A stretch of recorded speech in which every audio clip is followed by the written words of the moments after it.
Hi guys, in today's video I'm going to show you how to connect your Trust Wallet to your Dextools. Please make sure that you have the Trust Wallet extension and you are logged in and all that jazz. So all you want to do is click on the little connect button here in Dextools. Now you'll see here is step 1 and we want to hit connect.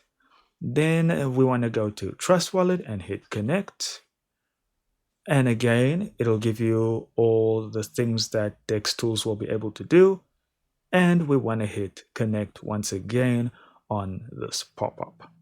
Now we need to verify our wallet. So we'll click on that. And it'll give us our verification token. It'll show here it's an Ethereum wallet. And all we want to do is hit confirm again. And that's it. Your Dextools and your Trust Wallet are now connected. You can see it here on the top right. Do consider subscribing to the channel, and I'll see you in the next one.